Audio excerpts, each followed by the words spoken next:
আজকে বাঙ্গু প্রগতিশীলদের চেতনার দিকে একটা মহা অস্ত্র নিক্ষেপ করবো। এর ফলে বাঙ্গু প্রগতিশীলদের মুখোশ চূড়ান্ত ভাবে খসে পড়বে আর তাদের পুচ্ছে আগুন জ্বলা যাবে। তাদের প্রগতিশীল প্রতারণা আর ভণ্ডামি ভরা বয়ানের চেতনা এই বিল্ডিং এর মতো ধইসা পড়বে। আগের 2 এপিসোডে আমরা 71 সাল নিয়ে আওয়ামী বাম বয়ানকে জয় বাংলা কইরা দিছি। প্রথম এপিসোডে আওয়ামী বাম বয়ানে পাকিস্তানে ভুয়া অর্থনৈতিক শাসনের ন্যারেটিভে জয় বাংলা করেছি। দ্বিতীয় এপিসোডে 25শে মার্চ 70-এর নির্বাচন এবং তার আগের পরের ঘটনাকে জয় বাংলা করে দিছি। আজকে আমরা আলোচনা করব বাঙ্গু চেতনার মূল সূতিকাগার ভাষা আন্দোলন নিয়ে এবং এর পিছনের আসল বাস্তবতা কি ছিল। আপনারাও বুঝবেন 7 জন্মের জাউরা আওয়ামী লীগ এবং বামেরা বাংলাদেশিদেরকে কি রকম উজবুক বানাইছে এই 50-55 বছর। এই এপিসোডের শেষ পর্যন্ত দেখলে আপনারা নিজেরাই তাজ্জব হইয়া যাবেন। তাদের প্রতারণার ভণ্ডামি দেখা আজকে আমরা 52 চেতনার বয়ানকে পুরাপুরি ধূলিসাৎ কইরা জয় বাংলা কইরা দেব। এর সাথে ভারত, আওয়ামী লীগ এবং বাম বয়ান আর তার চেতনার একচ্ছত্র আধিপত্য চিরতরে এই দেশ থেকে লোপ পাবে। চলেন আল্লাহর নামে শুরু করা যাক। প্রথমেই দেখব কি আছে সেই আওয়ামী বাম বয়ান। 1947 সালে পাকিস্তান রাষ্ট্রের আবির্ভাব হয়। তাকে মানে আওয়ামী বাম বাঙ্গু বয়ানে কয় আর কি। পাকিস্তান গঠন হওয়ার পরে পশ্চিম পাকিস্তানের শাসক গোষ্ঠী বিশেষ করে পাঞ্জাবিরা পূর্ব পাকিস্তানের বাঙালিদের উপরে তাদের ভাষা উর্দু জোর কইরা চাপাইয়া দিতে চাইছিল। পাকিস্তান আন্দোলনের প্রধান নেতা পাকিস্তানের প্রথম গভর্নর জেনারেল কায়েদে আজম মোহাম্মদ আলী জিন্না ঢাকাতে এসে নাকি কইছিল Urdu and only Urdu shall be the state language of Pakistan. আর এটা শুনা নাকি সবাই না না করে চিক্কুর মাইরে উঠেছিল। আর তার মধ্যে ছিল নাকি সোহরাওয়ার্দীর বডিগার্ড। জিন্না এই বক্তৃতা দেয় 2 জায়গায়। 21শে মার্চ রমনা রেস করছে বিশাল জনসভায় এবং সেই বক্তব্য কোনো প্রতিবাদ হয় নাই, বরং উচ্ছ্বসিত হয়েছিল জনগণ। উনি কইছিলেন ইংরেজিতে কইছিলেন। কি কইছিলেন নিজেরাই শুনেন। Leave no doubt that the state language of Pakistan is going to be Urdu and no other language.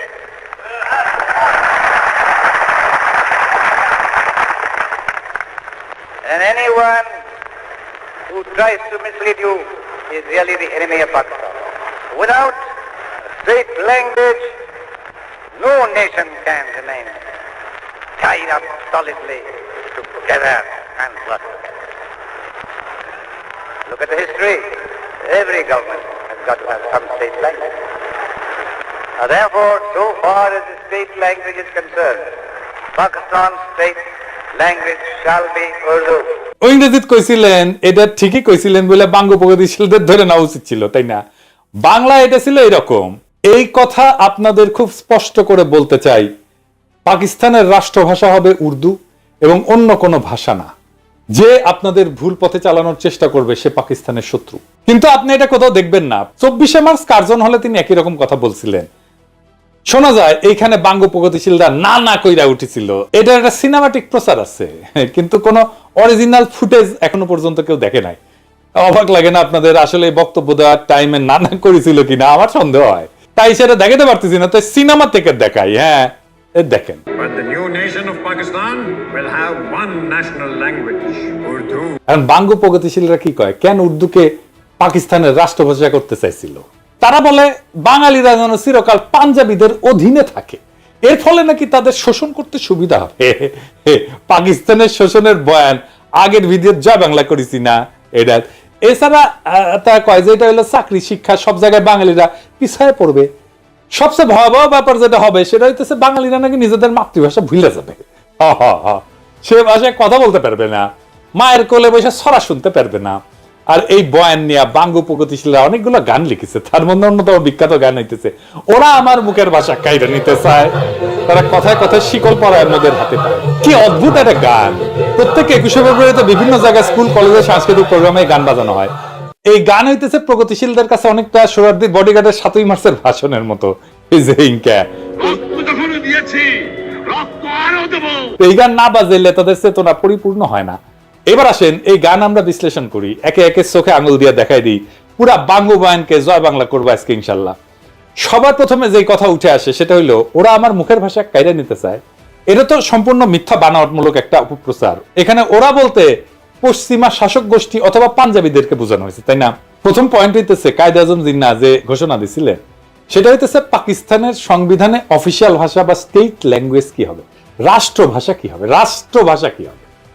কারণ মাতৃভাষা নিয়ে সেই ভাষণে কোনো আলোচনা হয় নাই, তাই না? মাতৃভাষার অফিসিয়াল ল্যাঙ্গুয়েজ দুইটা ভিন্ন জিনিস। জিন্নাহ এবং পাকিস্তানের আবির্ভাবে মুখ্য ভূমিকা পালনকারী দল মুসলিম লীগ উর্দুকে পাকিস্তানের অফিসিয়াল ল্যাঙ্গুয়েজ, স্টেট ল্যাঙ্গুয়েজ আর আন্তঃপ্রদেশ যোগাযোগকারী ভাষা, যেটাকে ইংরেজিতে লিঙ্গুয়া ফ্রাঙ্কা বলে, সেটা করার সিদ্ধান্ত নিয়েছিল। এবং এই সিদ্ধান্ত যখন না হয়েছিল তখন মুসলিম লীগ করে শেখ মুজিব নিজেও। কেন উর্দুকে লিঙ্গুয়া ফ্রাঙ্কা আর অফিসিয়াল ল্যাঙ্গুয়েজ করার সিদ্ধান্ত নেয় সে আলাপে পরে আসতেছি, তবে আগে দেখি অফিসিয়াল বা স্টেট ল্যাঙ্গুয়েজ কি। অফিসিয়াল ল্যাঙ্গুয়েজ হলো একটা রাষ্ট্রের সরকারি দপ্তরে, আদালতে যে নথিপত্র, কাগজ, রাষ্ট্রীয় আর্কাইভ, চিঠি লেখা আর সংরক্ষণ করা হয় সেইটাকে রাষ্ট্রের অফিসিয়াল বা স্টেট ল্যাঙ্গুয়েজ বলে। আর লিঙ্গুয়া ফ্রাঙ্কা কাকে বলে? লিঙ্গুয়া ফ্রাঙ্কা হইতেছে দেশের বিভিন্ন ভাষাভাষী মানুষের মধ্যে যোগাযোগের কমন মাধ্যম বা মিডিয়াম। একটা দেশে বিভিন্ন ভাষার মানুষ বাস করতে পারে, যেমন ধরেন সোভিয়েত ইউনিয়ন, বহু জাতি বাস করত, Russian, Ukrainian, Georgian, Armenian, Kazakh, Tajik, Bashkir, Turkmen, Latvian, এরকম 15টা ভাষা গোষ্ঠী ছিল, বড় বড় ভাষা গোষ্ঠী। এর প্রত্যেকটা এখন আলাদা আলাদা দেশ হয়ে গেছে এবং আরো শত শত ক্ষুদ্র ভাষা গোষ্ঠীর মানুষ ছিল সোভিয়েত ইউনিয়নে। তো এদের মধ্যে লিঙ্গুয়া ফ্রাঙ্কা ছিল রাশিয়ান, আর সোভিয়েত ইউনিয়নের অফিসিয়াল ভাষাও ছিল রাশিয়ান। তো বাঙ্গ প্রগতিশীলদের ভারত মাতা তো এক গাদা জাতিগোষ্ঠী আছে না, তো ভারত মাতার ব্যাপারে আসতেছি। কারণ আসল কথা হইতেছে অফিসিয়াল ল্যাঙ্গুয়েজের সাথে নিজের মাতৃভাষা, একটা এলাকার কথ্য ভাষা বিলুপ্ত হয়ে যাওয়ার কোনো সম্পর্কই নাই, থাকতে পারে না। এটা খুব অদ্ভুত এবং স্থূল একটা দাবি, নিতান্তই হাস্যকর। কিরকম হাস্যকর দেখবেন, আমাকে বাংলাদেশের উদাহরণ দিয়ে শুরু করি।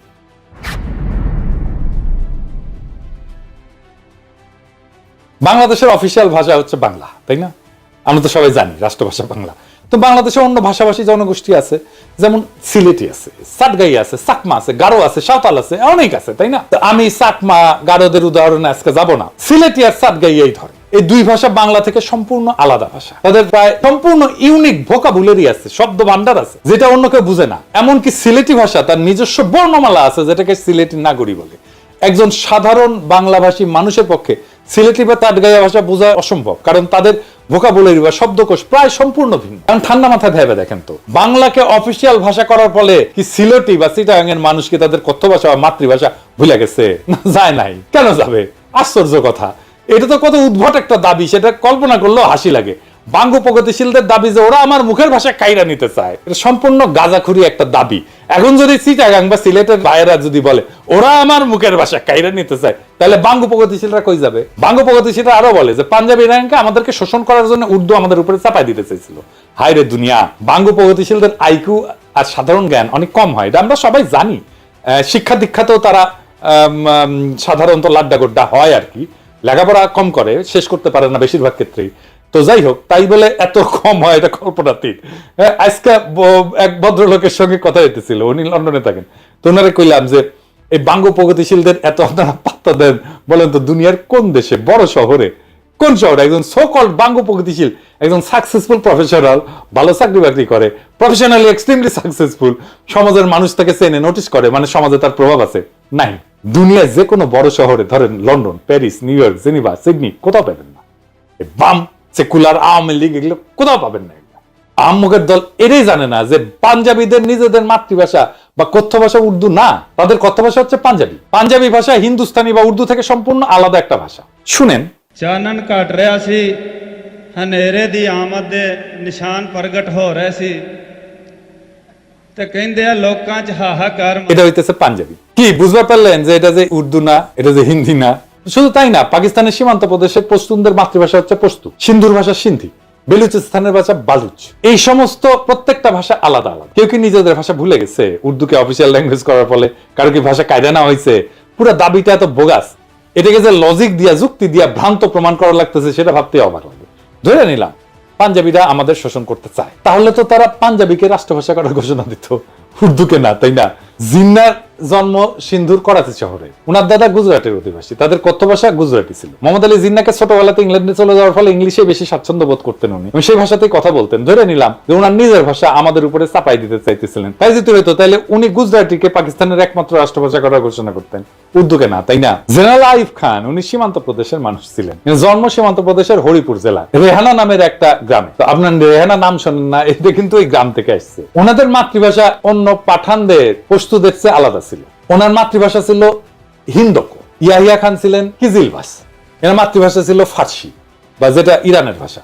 পাকিস্তানে আইয়ুব খানের পর সেনাপ্রধান ছিলেন মুসা খান, উনি ছিলেন হাজারা সম্প্রদায়ের লোক, ওনার ভাষা ছিল হাজারা। মোহাম্মদ আলী জিন্নাহ, আইয়ুব খান, মুসা খান, ইয়াহিয়া খান এরা সবাই মাইনরিটি জাতির সদস্য ছিল, মানে মুসলমান পাকিস্তানেরও মাইনরিটি জাতির সদস্য। জুলফিকার আলী ভুট্টো ছিলেন সিন্ধু প্রদেশের লারকানার মানুষ, আর মাতৃভাষা ছিল সিন্ধি। কেউই বাঙ্গুদের কল্পিত পাঞ্জাবি শোষক ছিলেন না। আমি একটা জিনিস বুঝি না, বাঙ্গুরা সব জায়গায় তো পাঞ্জাবি শোষক কই থেকে পায়? আরে সামারগিরি করে ভুয়া বয়ান বানাবু যাইনা শুনে গোজা মিল দিয়া বানা, এর গোজা দেয় কিন্তু মিলে না। এরপর আবার বালসুনের মতো লেজে গবরে একখান বয়ান বানায়, জাতিকে সেটা গিলায় আজীবন তাদের অন্ধ করে রাখার স্বপ্ন দেখে। 47 থেকে 71 পর্যন্ত পাকিস্তানে যতগুলা প্রধান বিচারপতি ছিল, একজনের মাতৃভাষা উর্দু ছিল না। সবাই 5 জন ছিল মোট, এর মধ্যে 2 জন ছিল বাঙালি। তাদের নাম বলি, মিয়া আব্দুল রশিদ পাঞ্জাবি ছিল, মোহাম্মদ মুনির পাঠান ছিল, এআর কর্নেলিয়াস উনি অ্যাংলো ইন্ডিয়ান ছিলেন, ফজল আকবর বাঙালি ছিলেন, হামুদুর রহমান বাঙালি ছিলেন। বিভিন্ন গুরুত্বপূর্ণ ব্যক্তিদের মধ্যে কালে ভদ্রে 2-1টা পাঞ্জাবি নাম পাওয়া যায়, কিন্তু সবাই বিভিন্ন জাতের মানুষ, অনেকেই মাইনরিটি জাতের মানুষ। এদের কারো তো কোনো সমস্যা হইলো না উর্দুকে অফিসিয়াল ল্যাঙ্গুয়েজ করার ফলে, কেউ তো বোঝার দাবি তুললো না, ওরা আমার মুখের ভাষা কাইরা নিতে চায়। এদের কারো তো চাকরি বাকরি পাইতে, শিক্ষিত হইতে, রাজনীতি করতে কোনো অসুবিধা হয় নাই। যত অসুবিধা বাঙ্গু প্রগতিশীলদের। বাঙ্গু প্রগতিশীলরা যে কত বড় সামারের সামার, বাটপারের বাটপার, সেটা দেখতে পারবেন। আসেন এবার গানের আর বাঙ্গু বয়ানের আর একটা দাবি নিয়ে। উর্দুকে রাষ্ট্রভাষা করা হলে নাকি বাংলাদেশি বয়াতিদের নাইসা নাইসা গান গাওয়া বন্ধ হয়ে যাবে।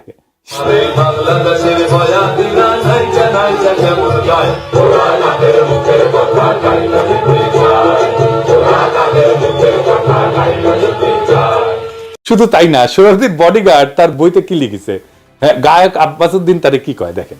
উনি লিখেছেন, তিনি সন্ধ্যায় চলে যাওয়ার পর গানের আসর বসলো। আব্বাস উদ্দিন সাহেব, সোহরাব হোসেন ও বেদার উদ্দিন সাহেব গান গাইলেন। অধিক রাত পর্যন্ত আসর চললো। আব্বাস উদ্দিন সাহেব এবং আমরা রাতে রফিক সাহেবের বাড়িতে রইলাম। রফিক সাহেবের ভাইরাও সকলে ভালো গায়ক, হাসনাত বরকত ভালো গানই গাইতো। এরা আমার ছোট ভাইয়ের মতো ছিল, আমার সাথে জেলও খাটিছে। পরের দিন নৌকায় আমরা রওনা করলাম আশুগঞ্জ স্টেশনের স্ট্যান্ড ধরতে। পথে গান চললো, নদীতে বসে আব্বাস উদ্দিন সাহেবের ভাটিয়ালি গান। তাদের নিজের গলা না শুনলে জীবনের একটা দিক অপূর্ণ থেকে যেত। তিনি যখন আস্তে আস্তে গাইতেছিলেন তখন মনে হচ্ছিল নদীর ঢেউগুলোও যেন তার গান শুনতেছে। তারই শিষ্য সোহরাব হোসেন এবং বেদার উদ্দিন তার নাম কিছুটা রেখেছিলেন। আমি আব্বাস উদ্দিন সাহেবের একজন ভক্ত হয়ে পড়েছিলাম। তিনি আমাকে বলছিলেন, মুজিব, বাংলা ভাষার বিরুদ্ধে বিরাট ষড়যন্ত্র চলতেছে। বাংলা রাষ্ট্রভাষা না হলে বাংলার কৃষ্টি সভ্যতা সব শেষ হয়ে যাবে।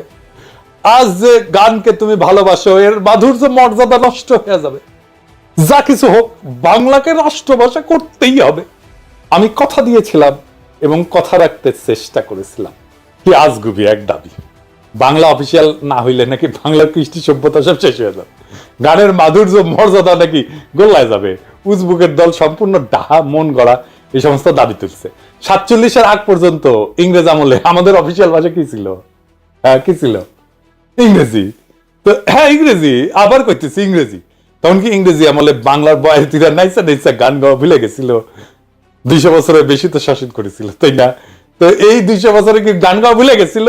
ইংরেজ আমলে বয়াতিরা নাইসা নাইসা গান করে নাই? তখন কি আব্বাস উদ্দিনের বয়ান মতে বাংলার কৃষ্টি সভ্যতা সব শেষ হয়ে গেছিল? তখন কি বাংলা গানের মাধুর্য মর্যাদা গোল্লায় গেছিল? বাংলা সাহিত্য সবচেয়ে বেশি প্রসার লাভ করেছিল কখন? ইংরেজ আমলে। বাংলা ভাষার সৃষ্টি হয়েছে ইংরেজ আমলে। আধুনিক বাংলা ভাষা যেটা আমরা বলি, বিশেষ করে বাংলা গদ্য সাহিত্যের সৃষ্টি হয়েছে ইংরেজ আমলে। পদ্য সাহিত্যের যা প্রসার ঘটছে তার সিংহভাগ ইংরেজ আমলে।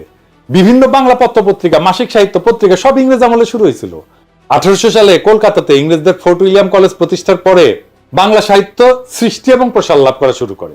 বাংলা সাহিত্য এবং কালচার যারা সৃষ্টি এবং ডিফাইন করছে, রাজা রামমোহন রায়, ঈশ্বরচন্দ্র বিদ্যাসাগর, মাইকেল মধুসূদন দত্ত, বঙ্কিম, শরৎ, রবীন্দ্রনাথ, নবীন চন্দ্র সেন, সব কয়টা ইংরেজ আমলের মানুষ। ইংরেজ আমলে ইংরেজি অফিসিয়াল ভাষা নিয়ে তাদের তো বাংলা সাহিত্য চর্চার বিকাশে কোনো বাধা সৃষ্টি হয় নাই। আর 47 সালে পাকিস্তান তৈরির পর আব্বাস উদ্দিন, আব্দুল লতিফ এগো চেতনার চোদন জায়গায় উঠলো। 47-এর আগে আব্বাসউদ্দিন লতিফেরা গান করে নাই, ওদের কাছে গানের মাধুর্য তখন গোল্লায় যায় নাই। পাকিস্তান উর্দুকে অফিসিয়াল ভাষা করতে গেল, চেতনা জায়গায় উঠলো। উর্দুর ইতিহাস নিয়ে একটু পরে আসতেছি। এদের দাবি যে কত শয়তানি আর ষড়যন্ত্র ভরা, সেটা আস্তে আস্তে টের পাবেন। মুঘল আমলে মুঘলদের রাজ দরবার এবং সুবা এবং প্রদেশগুলোতে অফিসিয়াল ভাষা ছিল ফার্সি। মুঘলদের যাবতীয় ডকুমেন্ট, পরোয়ানা, ইতিহাস সবকিছুই ফার্সিতে রচিত হইত। সিরাজউদ্দৌলা, আলীবর্দী, মুর্শিদ কুলি খান এদের আমলে যাবতীয় হুকুম, পরোয়ানা ফার্সি শিকস্তা স্টাইলে লেখা হইতো। এই যে দেখেন, এটা শিকস্তা ক্যালিগ্রাফি স্ক্রিপ্টের একটা উদাহরণ। পলাশী যুদ্ধের পর ইংরেজরা প্রথম 80 বছর, মানে 1757 থেকে শুরু করে 1837 সাল পর্যন্ত মুঘলদের ফার্সিকে অফিসিয়াল ভাষা হিসেবে বহাল রাখে। সেই সময় তাদের যাবতীয় অফিসিয়াল ডকুমেন্ট, খাজনার হিসাব ইত্যাদি ফার্সিতেই লেখা হইতো। ইংরেজ সাহেবদের বিভিন্ন চিঠি, আদেশ, পরোয়ানা ইত্যাদি তাদের দেশীয় সেক্রেটারিরা ফার্সিতে লিখে কম্পোজ করে দিত। এই সেক্রেটারিদেরকে বলা হইতো মুন্সি। মুন্সি, হ্যাঁ, প্রচুর হিন্দু ইংরেজি এবং ফার্সি ভাষা শিখে এই মুন্সির কাজ করত। তাদের টাইটেল ছিল মুন্সি। আমাদের গৌতম দাস দাদা আছেন না, আপনারা পছন্দ করেন খুব, আসল নাম হইতেছে গৌতম দাস মুন্সি। উনার ছোট ভাই বিশ্বজিৎ দাস মুন্সি, উনি লেখেন মুন্সি বিশ্বজিৎ। এবার বুঝেছেন তো? 1837 সালে লর্ড অকল্যান্ড ব্রিটিশ ইন্ডিয়ার অফিসিয়াল ল্যাঙ্গুয়েজ ফার্সি থেকে ইংরেজি আর উর্দুতে বদল করে। জিয়া, দুইটা অফিসিয়াল ল্যাঙ্গুয়েজ ছিল, ইংরেজি আর উর্দু। ইংরেজ আমলে 1837 সাল থেকে ব্রিটিশ ভারতে ইংরেজির পাশাপাশি উর্দু ছিল অফিসিয়াল ভাষা। 47 সাল পর্যন্ত এই সিস্টেম বহাল থাকে। ইংরেজ অফিসাররা ব্রিটিশ ইন্ডিয়ান আর্মিতে তাদের নেটিভ সোলজারদের সাথে কি ভাষায় কথা বলতো শুনবেন? উর্দুতে। মহারানী ভিক্টোরিয়া তার হিন্দুস্তানি ব্যক্তিগত খাদেম মুন্সি আব্দুল করিমের কাছ থেকে উর্দু ভাষা শিখছিলেন। শুধু তাই না, মহারানী ভিক্টোরিয়া তার নিজের ডায়েরি ইংরেজির পাশাপাশি উর্দুতেও লিখতেন। ওনার ডায়েরির 13 ভলিউম উনি উর্দুতে লিখছেন নিজের হাতে। এটা নিয়ে একটা সিনেমা হয়েছে হলিউডে, মহারানী ভিক্টোরিয়া তার হিন্দুস্তানি খাদেম মুন্সি আব্দুল করিমকে নিয়ে। সিনেমার নাম হইতেছে ভিক্টোরিয়া অ্যান্ড আব্দুল। 2017 সালে এটা মুক্তি পাইছে। তো মহারানী ভিক্টোরিয়ার চরিত্রে অভিনয় করছেন জুডি ভেন্স, আর আলী ফজল অভিনয় করছে আব্দুল করিম চরিত্রে। কাজেই ইংরেজ আমলে 47 পর্যন্ত রবীন্দ্রনাথ, শরৎ, বঙ্কিম, ঈশ্বরচন্দ্র এরা সাহিত্য চর্চা করতে পারবে, কাব্য রচনা করতে পারবে, মাসিক পত্রিকা ব্যয় করতে পারবে, বাংলাদেশের বয়াতিরা নাইচা নাইচা গান গাইতে পারবে, তাতে কোনো অসঙ্গতি নাই। কিন্তু 47 সালে পাকিস্তান হওয়ার পর পাকিস্তানের অফিসিয়াল ভাষা উর্দু করতে গেলে বাঙ্গ প্রগতিশীলদের পাছায় আগুন ধরে গেল। এবার গানের অন্য অংশে আসি।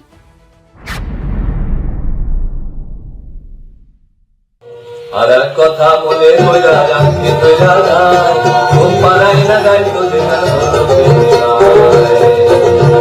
ওমায় সোনা মানিক জাদু বলে, চুমা দিয়া লইতো বলে, সোনা মানিক জাদু বলে, চুমা দিয়া লইতো বলে, আলো জাদুর কইরা কইতো মরে, আর জান আমার বুকে যায়, ওরা মায়ের মুখে কথা কাইতে যায়, ওরা মায়ের মুখে কথা কাইতে। আচ্ছা বলেন, অফিসিয়াল ভাষার সাথে দুঃখিনী মায়ের তার সন্তানকে সোনা মানিক জাদু বলে চুমা দিয়া লইতো কোলে, আয়সান আমার বুকে, আয়ের সম্পর্ক কি? ইংরেজ আমলে কি কোনো বাঙালি রমণী তার সন্তানকে বাংলা ভাষায় সোনা মানিক জাদু বলে চুমা দিয়া কোলে নেয় নাই? কি আশ্চর্য একটা দাবি। বাঙ্গ প্রগতিশীলরা আবার এর মধ্যে দুঃখিনী মায়ের ঢুকেছে। কত বড় বাটপারেরা। পাকিস্তান প্রতিষ্ঠা হওয়ার পরে জিন্নাহ এবং তার পরবর্তী গভর্নর জেনারেল আর প্রধানমন্ত্রী খাজা নাজিবুদ্দিন তাদের ভাষণে সুস্পষ্ট করে বলছিলেন যে পাকিস্তানের কোন প্রদেশের প্রাদেশিক অফিসিয়াল ভাষা কোনটা হবে সেটা প্রদেশের আইনসভা ঠিক করবে, কিন্তু অল পাকিস্তান লিঙ্গুয়া ফ্রাঙ্কা হবে উর্দু। আগেই বলছি, পাকিস্তানে বহু ভাষার মানুষ বাস করত, পাঞ্জাবি, বাঙালি, পাঠান, বালুচ, হাজরা, সিন্ধি, কিজিলবাস। এদের সবার আন্তঃযোগাযোগ বা ইন্টার কমিউনিকেশনের জন্য উর্দু ছিল সবচেয়ে মোক্ষম ভাষা, কারণ এরা সবাই উর্দু জানতো। মানে ধরেন হাজরা সম্প্রদায়ের মানুষ বাংলা জানে না তো, বেলুচরা বাংলা জানে না তো, তাহলে রাষ্ট্রভাষা যদি বাংলা করে তাহলে কেমনে হবে বলেন তো? উর্দু শব্দটা আসছে তুর্কি ভাষা থেকে। মূল তুর্কি শব্দটা ছিল অর্দু, যার অর্থ হচ্ছে সেনাবাহিনী বা সামরিক শিবির বা ক্যাম্প। এই অর্দু শব্দটা পরবর্তীতে ফার্সি, তারপরে উর্দুতে এসে দাঁড়ায় জাবানি উর্দু, অর্থাৎ সেনাবাহিনীর ভাষা। এই উর্দু থেকেই উর্দি মানে সেনাবাহিনীর পোশাক শব্দটা আসছে। কেন উর্দু? এর জন্য অল্প একটু ইতিহাস বলি, শোনেন, ভালো লাগবে আপনাদের। আরবরা যখন নবীজির ওফাতের পর বিভিন্ন সাম্রাজ্য যেমন রোমান, পারস্যদের পরাজিত কইরা নিজেদের সাম্রাজ্য বানায়, সেটা সর্বপ্রথম উমাইয়া আমলে ভারতবর্ষ পর্যন্ত পৌঁছায়। মোহাম্মদ বিন কাসেমের নেতৃত্বে মুসলমানরা 711 সালে মাকরান, বেলুচিস্তান আর সিন্ধু প্রদেশ জয় করে। মোহাম্মদ বিন কাসিম সিন্ধু থেকে নদী ধইরা উত্তর দিকে বর্তমান পাঞ্জাবের মুলতান পর্যন্ত জয় করছিলেন। এইখানে আরবদের বিজয় থেমে থাকে প্রায় 300 বছর। ততদিনে উমাইয়াদের পতন হইয়া আব্বাসীয় খলিফারা আসছেন এবং আব্বাসীয় সাম্রাজ্য দুর্বল হইয়া বিভিন্ন খণ্ডে বিভক্ত হয়ে গেছে। আব্বাসীয় সাম্রাজ্যের পূর্ব দিকের প্রদেশ ইরান, খোরাসান আর তুরানে সামানিদ নামে একটা সালতানাত প্রতিষ্ঠা হয় 874 থেকে 999 সাল পর্যন্ত। তুরান হইতেছে তুর্কিদের এলাকা। খোরাসানের উত্তরে একটা বিখ্যাত নদী আছে যার নাম আমোদরিয়া, আপনারা শুনছেন না? গ্রিকরা একে অক্সাস বলতো। আলেকজান্ডার দ্য গ্রেট এই নদী ক্রস করছিলেন তার যুদ্ধযাত্রায়। সেই নদী হইতেছে ইরান আর তুরানের সীমানা। সেই নদীর উত্তরে তুরানি বা তুর্কিরা থাকতো। তুরানি তুর্কি ট্রাইব গুলা অশ্বারোহী বা নমাডিক ছিল। সামানিদ সুলতানেরা ইরানি ছিল এবং তারা ফার্সি ভাষায় ব্যাপক পৃষ্ঠপোষকতা করত। আধুনিক ফার্সি সাহিত্য সামানিদ আমল থেকে শুরু হয়েছে। ফার্সি লেখা হয় আরবি হরফে। ইরানের মহাকবি ফেরদৌসি এই সময়ের মানুষ। সামানিদ সুলতানেরা তাদের রাজসভা এবং সামরিক বাহিনীতে তুরানি অশ্বারোহীদের ব্যাপকভাবে রিক্রুট করছিল। এদের মধ্যে একজন তুর্কি সেনাপতি আলেপ্তেগিন 962 সাল বর্তমান আফগানিস্তানের গজনি শহর জয় করে এনে নিজের একটা সাম্রাজ্যের গোড়াপত্তন করে। এই আলেপ্তেগিনের নাতি বা দৌহিত্র হচ্ছে গজনির বিখ্যাত সুলতান মাহমুদ, যিনি অশ্বারোহী তুর্কি বাহিনী নিয়ে ভারতবর্ষের পাঞ্জাব বিজয় করে তার সাম্রাজ্য যোগ করে। এর ফলে আরবদের বেলুচিস্তান এবং সিন্ধু বিজয়ের প্রায় 300 বছর পর মুসলমানরা বর্তমান সীমান্ত প্রদেশ পাঞ্জাব বিজয় করে। সুলতান মাহমুদ এবং পার্শ্ববর্তী গজনী সুলতানেরা তুর্কি হওয়া সত্ত্বেও তারা সামানিদ সুলতানদের অনুসরণে ফার্সিকেই নিজেদের অফিসিয়াল ভাষা হিসেবে ব্যবহার করতেন। সুলতান মাহমুদ মহাকবি ফেরদৌসিকে নিয়ে পারস্যের মহাকাব্য শাহনামা রচনা করছিলেন। আপনারা জানেন না যে বিখ্যাত শাহনামা? তো গজনীর এই সালতানাত 1186 সাল পর্যন্ত ছিল।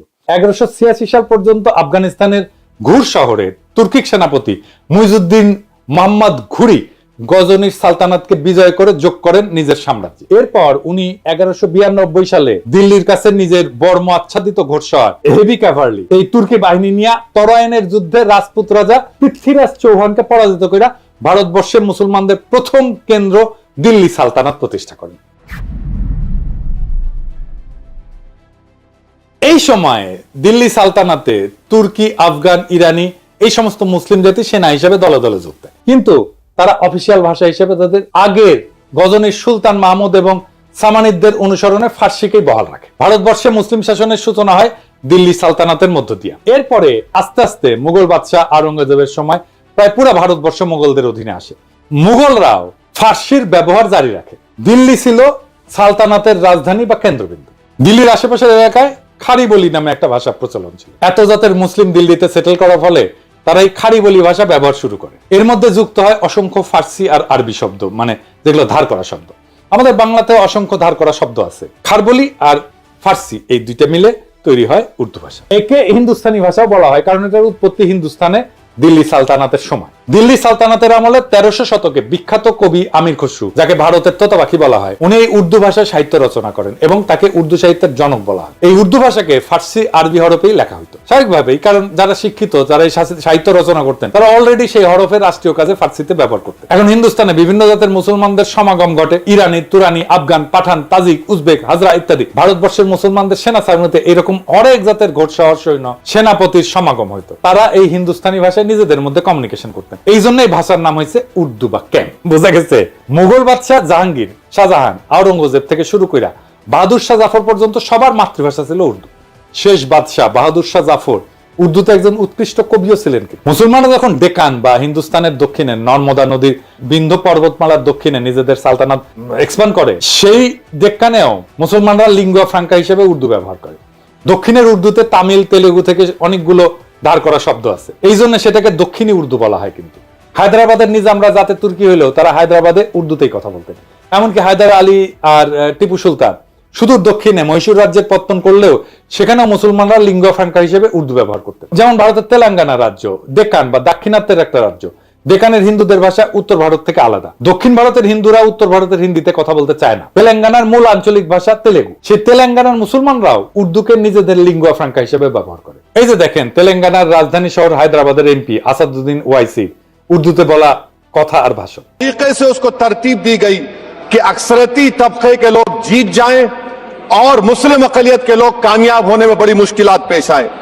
इसीलिए 2007 में सच्चर कमेटी ने कहा था, सिफारिशात में कहा कि अब जब हदबंदी होगी तो माकूल तरीके से बनाए जाए ताकि मुसलमान पार्लियामेंट और असेंबली के इलेक्शन जीत सके। পুরা উপমহাদেশে পাঠান, পাঞ্জাবি, সিন্ধি, উত্তরপ্রদেশ, হায়দ্রাবাদ, কর্ণাটক, দক্ষিণী সব জাতের মুসলমান উর্দুকে লিঙ্গুয়া ফ্রাঙ্কা হিসেবে ব্যবহার করে। কারো কারো মধ্যে কোনো কুরকুরানি কিন্তু হয় নাই। এক বিচিত্র উদ্ভট কারণে আওয়ামী ভারতীয় প্রোপাগান্ডায় বিশাল উপমহাদেশের বিভিন্ন জাতের মুসলমানদের মধ্যে শুধু পূর্ব বাংলার বাঙালিদেরকে উর্দুতে ঘৃণা করা শিখাইতে সক্ষম হয়েছে। কিন্তু হিন্দু আর্যদের সংস্কৃত ভাষা থেকে শব্দ নিয়ে উর্দু ভাষাকে হিন্দিতে রূপান্তর করার পর সেই হিন্দিকে আবার এইসব বাঙ্গ প্রগতিশীলদের কাছে জনপ্রিয় করছে। এই দেখেন আমগের ট্যাঙ্ক ড্যান্সার আজকাল পুলিশের ভ্যানে লাথি গুতা খাওয়া আসানুল লকিনু ক্যাঙ্গে করে হিন্দি করছে, শুনে।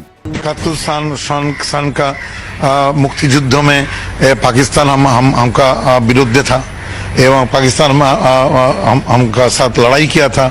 उस टाइम से जमात इस्लामी एक आतंकवादी संगठन था जो मानुष को, आदमी को मार दिया, नारी को मार दिया। वो संगठन पाकिस्तान बैक करता है एवं वो संगठन का जो आदमी मारा था उसका लिए विचार कर रहा है, फांसी भी हो गया। ये संगठन का साथ पाकिस्तानी का एवं पाकिस्तानी गोয়েন্দা संस्था ISI का गভীর ताल्लुक है। তো পাকিস্তান রাষ্ট্র 1947 সালে জন্ম নেয়। ভারতবর্ষে মুসলমানদের দিল্লি সালতানাত মোগল সালতানাতের উত্তরসূরি হিসেবে। স্বাভাবিকভাবেই মুসলিম সালতানাতের হেরিটেজ হিসেবে উর্দুকে পাকিস্তানের বহু ভাষাভাষী মানুষের মধ্যে লিঙ্গুয়া ফ্রাঙ্কা আর অফিসিয়াল ল্যাঙ্গুয়েজ হিসেবে নির্ধারণ করা হবে, এটা খুব স্বাভাবিক। ভারতবর্ষে মুসলমানদের সালতানাতের ইতিহাসের সাথে যারা পরিচিত তাদের কাছে এটাই ন্যাচারাল। এর বিরোধিতা যে কত বড় ষড়যন্ত্র সেটা আপনারা একটু পরে দেখবেন, ষড়যন্ত্র কারা করছে সেটাও দেখবেন, তাজ্জব হয়ে যাবেন তাদের নির্লজ্জতা দেখে। আধুনিক হিন্দি ভাষার আবির্ভাব ঘটে 19 শতকের শেষে এবং 20 শতকে। অনেক হিন্দু উর্দু ভাষার কিছু ফার্সি আরবি ভোকাবুলারি আর ফার্সি হরফে নারাজ হয়। তারা এজিটেশন শুরু করে, উর্দু বা হিন্দুস্তানি ভাষাকে দেবনাগরী হরফে লেখার জন্য ভোকাবুলারিতে আরবি ফার্সির বদলে সংস্কৃত থেকে ধার করা শব্দ নিয়ে রিপ্লেস করা শুরু করে। এই ভাষার নাম দেওয়া হয় হিন্দি। এর ফলে আধুনিক হিন্দি ভাষার আবির্ভাব ঘটে। হিন্দু ভারতে শুধুমাত্র হিন্দিকে এই লিঙ্গুয়া ফ্রাঙ্কা বা অনলি ন্যাশনাল ল্যাঙ্গুয়েজ হিসেবে, কেন্দ্রে অফিসিয়াল ল্যাঙ্গুয়েজ হিসেবে গণ্য করা হয়। ভারতের রাজ্য পর্যায়ে বিভিন্ন ভাষা ওই রাজ্যে অফিসিয়াল কাজে ব্যবহার করা হয়। পাকিস্তানে যে প্রস্তাব জিন্না করছিল এবং খাজা নাজিমুদ্দিন উভয় দিছিলেন, আগেই বলছি আপনাদেরকে, এটা আমার কথা না, এক এক করে আপনাদের রেফারেন্স দেখাচ্ছি। ভারতের সংবিধানে আর্টিকেল 343 দেখেন, স্পষ্ট ভাষায় লেখা আছে, official language of the union shall be Hindi in Devanagari script. সাথে কিছুদিনের জন্য ইংরেজিকে রাখছে, যতদিন না মানুষ হিন্দি শেখে। সারা ভারতে সেটা প্রচলিত হয়। এরপর ভারতের সুপ্রিম কোর্টের এই রায় দেখেন, ভারতের সুপ্রিম কোর্ট হিন্দিকে ন্যাশনাল ল্যাঙ্গুয়েজ হিসেবে রায় দিছে। রায় বলা আছে এইটা ইংরেজি যেহেতু কইছে ঠিকই কইছে, এটা বাংলায় করলে হয়। ভারত অনেক রকম মানুষের দেশ, এখানে হিন্দি জাতীয় ভাষা। তাই আশা করা হয় যে যেসব সাক্ষীকে আবেদনকারী মানে উত্তরপ্রদেশের ট্রাইব্যুনালে নিয়ে আসবেন তারা হিন্দিতে কথা বলতে পারবেন এবং নিজেদের কথা বুঝিয়ে বলতে পারবেন। এরপর সংবিধানের 351 আর্টিকেল দেখেন, স্পষ্টভাবে লেখা আছে, ভারতের কেন্দ্রের দায়িত্ব হচ্ছে হিন্দি ভাষার প্রসার ঘটানো, সাথে হিন্দি ভোকাবুলারি ক্রমান্বয়ে সংস্কৃত থেকে ধার করা শব্দ দিয়ে প্রতিস্থাপন করা। কই, ভারতের পশ্চিমবঙ্গে তো বাঙালি বাস করে। বাংলা সাহিত্য, কালচার, সংস্কৃতি বলতে যা বুঝি সেটার গোড়াপত্যন্ত ঘটে পশ্চিমবঙ্গের হিন্দু ভদ্রলোক, ব্রাহ্মণ, কায়স্থ, বৈদ্য এদের হাতে। তারটা একটা টু শব্দ পর্যন্ত করলো না যে ভারতে তাদের মুখের ভাষা কাইরা নিতে হইতেছে, তাদের দুঃখিনী মায়ের কি হবে, সোনা মানিক বলে আর বুকে টাইনা নিতে পারবে না। হিন্দিকে ভারতের কেন্দ্রে অফিসিয়াল ল্যাঙ্গুয়েজ করার ফলে কি তারা বাংলা ভুলে গেছে? এখনই কি আপনারা বুঝতেছেন না পূর্ব বাংলার কৃষিজীবী মুসলমানদের বলদ আর উজবুক পায়া কত বড় খেলা খেলছে ভারতীয় শহর আর তাদের দোসরেরা? এবার দেখেন আরো খেলা আপনাদের কিভাবে বলদা পাইয়া খেলছে, একটু দেখায়। বাঙ্গু প্রগতিশীলরা রবীন্দ্রনাথ কইতে কইতে অজ্ঞান হয়ে ক্যাট হয়ে পড়ে যায়। এই যে কয়েকদিন আগে সঞ্জিতা খাতুন মারা গেল, তার লাশের পাশে রবীন্দ্রসঙ্গীত গাইলো, ভিডিও দেখেন।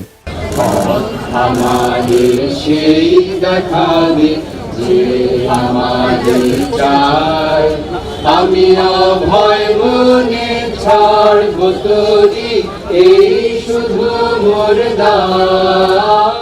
এখন আপনাকে আমি এই রবীন্দ্রনাথের একটা চিঠি পড়ে শোনাইতেছি, তাহলে বুঝবেন এই বাঙ্গু প্রগতিশীলদের ভারত মাতা, আওয়ামী লীগ আর বামেলামিরা কিরকম বলদ বানাইছে। The Mahatma and the poet এই নামে একটা বই আছে, যেখানে রবীন্দ্রনাথ এবং গান্ধীর মধ্যে লেখা চিঠিপত্র সংকলন করা হয়েছে। এটা সংকলক সব্যসাচী ভট্টাচার্য আর এক ভট্টাচার্য।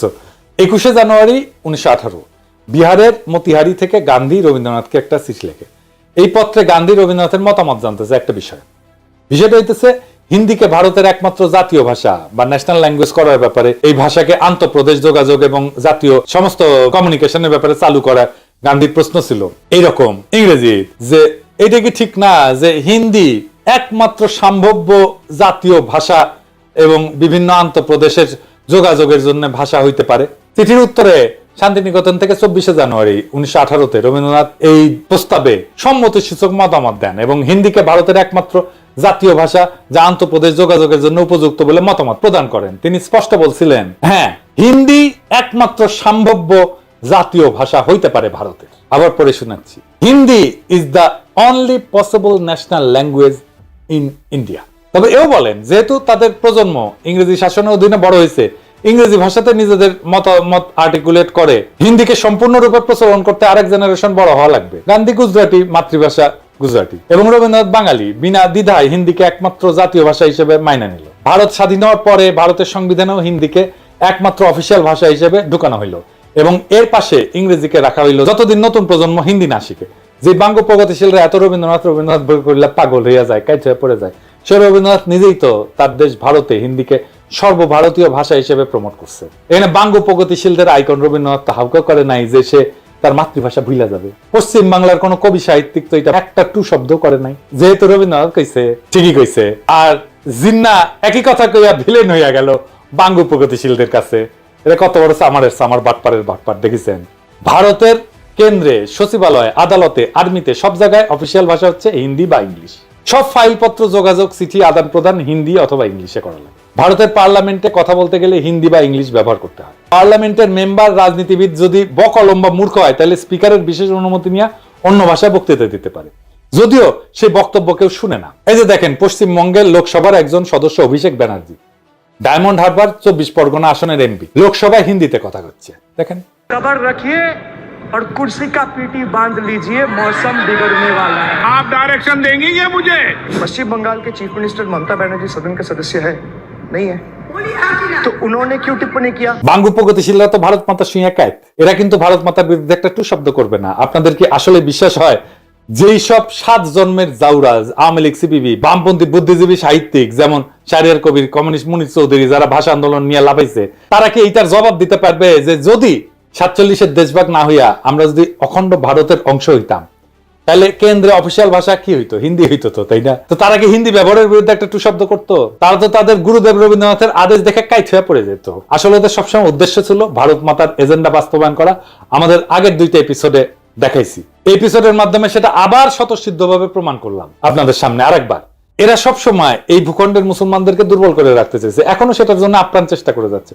সেই জন্য প্রথম থেকে ষড়যন্ত্র করে তাদের দেশীয় লেসপেন্সারদের মাধ্যমে এই সমস্ত ভুয়া বয়ান তৈরি করে বিলি করেছে। পাকিস্তান তৈরি হওয়ার পর থেকে এদের উদ্দেশ্য ছিল উপমহাদেশের মুসলমানদের মধ্যে যাতে বন্ধন না থাকে, একতা না থাকে, মুসলমানরা যাতে কোনোভাবে এক দেশে বসবাস না করে। মুসলমানরা যদি একতাবদ্ধ শক্তিশালী থাকে তাহলে তো ভারত মাতার বিশাল বিপদ সামনে, তারা তাদের অখণ্ড ভারত পুনরুদ্ধারের স্বপ্ন বাস্তবায়ন করতে পারবে না। এই জন্যই ভারত নিজে হিন্দিকে নিজের অফিসিয়াল ল্যাঙ্গুয়েজ বানায় পূর্ব বাংলার মুসলমানদেরকে উজবুক বানাইছে তাদের দেশীয় দোসরের মাধ্যমে। এখনো খেয়াল করলে দেখবেন ইউটিউবে বা ফেসবুকে পশ্চিমবঙ্গের বাঙালিরা এসে এই ব্যাপারে উস্কানি দেয়। যখন কোনো উর্দু গানে বা পাকিস্তানের কোনো কিছুতে বাংলাদেশি কেউ লাভ দেয়, লাইক দেয় বা কোনো একটা কমেন্ট করে, এইসব পশ্চিমবঙ্গের বাটপাট সামাররা এসে কয় তোদের ভাষা উর্দু নাকি? কত বড় সামারেরা! তখন এরা ওপার বাংলা থেকে ভাষা আন্দোলনে ব্যাপকভাবে উস্কানি দিছিল, প্রোপাগান্ডা চালাইছিল। এদের প্রোপাগান্ডা কি জিনিস সেটা সবাই আজকে ভালোভাবে বুঝছেন। দেখেন, আপনাকে মৌলিক যখন কেন্দ্রে যায়, মোদির সাক্ষাৎকার নেয়, তখন হিন্দিতে কথা কয়। मोदी जी रिपब्लिक बांग्ला में पहली बार बहुत बहुत स्वागत है। नमस्कार, बहुत बहुत शुक्रिया आपको मोदी जी। मोदी जी, ये जो पूरा जो माहौल है, हजारों में लोग यहाँ पे आए हैं, क्या कुछ नहीं हुआ? ये प्रोग्राम को बंद करने के लिए लोगों को रोका गया, 144, 144 इशू किया गया, बहुत सारे जगहों पे रोक नहीं पाए। ममता बनर्जी को मोदी से इतना डर क्यों है? পশ্চিমবঙ্গের হিন্দু বাঙালিদের কাছে এটা কিন্তু কোনো আপত্তির বিষয় না, কিন্তু মুসলমানরা উর্দু কইলে তাদের হোগা জ্বলে যায়, তাদের হোগায় আগুন জ্বলে ওঠে দাউ দাউ করে। এইবার আসি ষড়যন্ত্রের অন্তিম পর্যায়ে। 52 সালের 21শে ফেব্রুয়ারির ঘটনা। 21শে ফেব্রুয়ারি নিয়ে যেই বয়ান প্রচলিত তাতে বলা হয় পাকিস্তানি পুলিশ হঠাৎ কইরা বলা নাই কওয়া নাই নিরীহ ছাত্রদের মিছিলে গুলি বর্ষণ করে, যেখানে তারা রাষ্ট্রভাষা বাংলা চাই স্লোগান দিতে দিতে শান্তিপূর্ণ মিছিল করতেছিল। এর ফলে হতাহত হয় বেশ কিছু ছাত্র জনতা, কিন্তু বাস্তবতা ছিল সম্পূর্ণ বিপরীত। প্রথম পয়েন্ট হচ্ছে গুলি চালাইছিল প্রাদেশিক সরকার, কেন্দ্রীয় সরকার না। পুলিশ ছিল প্রাদেশিক সরকারের অধীনে এবং পূর্ব বাংলা পুলিশে বাঙালিরাই চাকরি করত। প্রাদেশিক সরকারও সম্পূর্ণভাবে বাঙালি ছিল। মুখ্যমন্ত্রী ছিল ময়মনসিংহের নুরুল আমিন, মন্ত্রিসভা ক্যাবিনেট ছিল 100% বাঙালি। দ্বিতীয় গুরুত্বপূর্ণ পয়েন্ট হইতেছে পুলিশ লাফায় এসে ছাত্রদের উপরে গুলি চালায় না। আওয়ামী লীগ এবং কমিউনিস্ট পার্টির ছাত্র সংগঠন অনেক উস্কানি দিয়াও কোনো পাল্টা সাড়া না পেয়ে একটা সিন ক্রিয়েট করার জন্য প্রাদেশিক আইনসভার দিকে হামলা করতে যায়। তখন প্রাদেশিক আইনসভা ছিল এখন যেটা বাংলা একাডেমি, ওইটা। সেদিন প্রাদেশিক আইনসভার সদস্যদের একটা মিটিং এর ডেট ছিল। সেখানে আওয়ামী বামেরা প্রাদেশিক আইনসভার সদস্যদেরকে আইনসভায় যোগ দিতে বাধা প্রদান করে শারীরিকভাবে, তাদের গাড়ি পর্যন্ত আটকায়। পুলিশ এসে তাদেরকে সরাই দিতে চায়, রাস্তা ক্লিয়ার করে দিতে চায়। তখন লীগের আর কমিউনিস্টদের ছাত্রকারা পুলিশের উপরে চড়াও হয়, পুলিশ লাঠিচার্জ করে। লীগের গুন্ডারা এরপরে পুলিশের দিকে ঢিল ইট পাটকেল ছড়া শুরু করে এবং পুলিশেরা আহত হয়। তো এই সমস্ত বামেরা কি ধরনের হয় দেখেছেন তো, পুলিশদেরকে কিভাবে আক্রমণ করে এবং তারপরে বলে আমাকে আক্রমণ করছেন কেন, দেখেন না? এই যে দেখেন,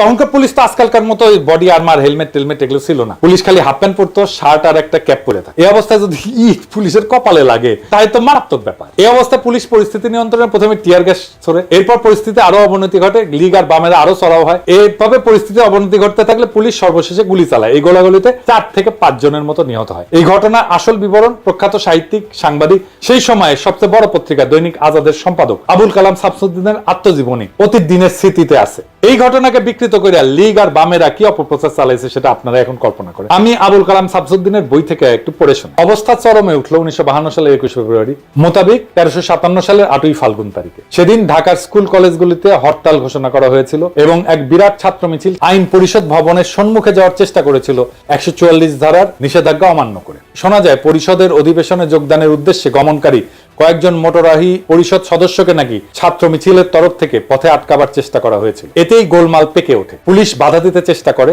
ছাত্র মিছিলের উপরে পুলিশ নাকি লাঠিচার্জ করে এবং কিছু সংখ্যক বিক্ষোভকারীকে গ্রেপ্তারও করা হয়। ফলে উত্তেজনা আরো বৃদ্ধি পায় এবং জনতার পক্ষ থেকে নাকি পুলিশের উদ্দেশ্যে ঢিল ইত্যাদি ছোড়া হয়। ক্রমে অবস্থা একরূপ আয়ত্তের বাইরে চলে যায়। পুলিশ প্রথমে কাঁদনে গ্যাস এবং পরে বেপরোয়া গুলি বর্ষণ শুরু করে। ফলে জনতার বেশ কিছু সংখ্যক লোক হতাহত হয়। হতাহতের সংখ্যা কি ছিল এবং তাদের মধ্যে ছাত্রই বা কতজন ছিল সে সম্পর্কে নানা ধরনের কথা শোনা গিয়েছিল। সঠিক হিসাব যে কারণেই হোক পাওয়া যায় নাই, পাওয়ার উপায় ছিল না। এই পুরো এপিসোড শোনার পরে এখন আপনারা ঠিক করেন, আপনারা কি ভারতীয় আধিপত্যবাদ নামের বৃক্ষের প্রথম শিকড় ছিল শহীদ মিনার, এটা বুঝতে পারছেন? আওয়ামী লীগের তৈরি করা হুজুগে আবেগ বাদ দিলে শহীদ মিনার এবং এই সংক্রান্ত পুরো ন্যারেটিভ হচ্ছে ভারতীয় চক্রান্তের কাছে আমাদের পরাজয়ের সর্বপ্রথম ঘটনা। এটাকে সেলিব্রেট করা আর পলাশী যুদ্ধের লর্ড টাইপের বিজয়কে সেলিব্রেট করা একই কথা। প্রিয় দর্শক, এতক্ষণ যা শুনলেন তা শুধু ইতিহাস না, এটা একটা চেতনার ময়ূরপুচ্ছ ছিঁড়ে ফেলার রক্তাক্ত ঘোষণাপত্র। বহুদিন ধরে আমরা ভাবছি 21 ফেব্রুয়ারি মানেই ভাষার জন্য আত্মাহুতি, কিন্তু কে লিখছিল সেই নাটকের চিত্রনাট্য, কে বসে বসে বানাইছিল সেই ট্র্যাজেডির আবহ? এটা কি মাতৃভাষার বিজয় ছিল, না এটা ছিল একটা সুচারু প্রতারণা? ভারতের প্রথম পেরেক ঠোকা আমাদের ভূখণ্ডের আত্মপরিচয়, আমাদের ঐতিহ্যে, আমাদের আত্মমর্যাদায়। ভাষার নামে চলা ষড়যন্ত্রের নোংরা স্ক্রিপ্ট আমরা আজকে ছিঁড়ে ছিঁড়ে ফেলে দিচ্ছি। আমরা সেই প্রজন্ম যারা আর হুজুগে শহীদ মিনারে খালি পায়ে শুধু গানই করতে যাব না, আমরা প্রশ্ন করব। আমরা সেই প্রজন্ম যারা জানে রাষ্ট্রভাষা আর মাতৃভাষার পার্থক্য কোথায়। আমরা সেই প্রজন্ম যারা ইতিহাসের ভাঙা পাথর গুড়ায় নতুন সত্যের মিনার গড়তে চায়। আজকে আমরা ঘোষণা করতেছি, চেতনার নামে চালানো ভারতীয় আধিপত্যের অপপ্রচার আর চলবে না। এই ইতিহাস যারা জানে না তারা আবেগে ভাসে, আর যারা জানে তারা বিদ্রোহে দাঁড়ায়। এটাই শেষ কথা। আজ চেতনার বেদীতে শ্রদ্ধা নয়, আত্ম অনুসন্ধান চাই। ইনকিলাব জিন্দাবাদ।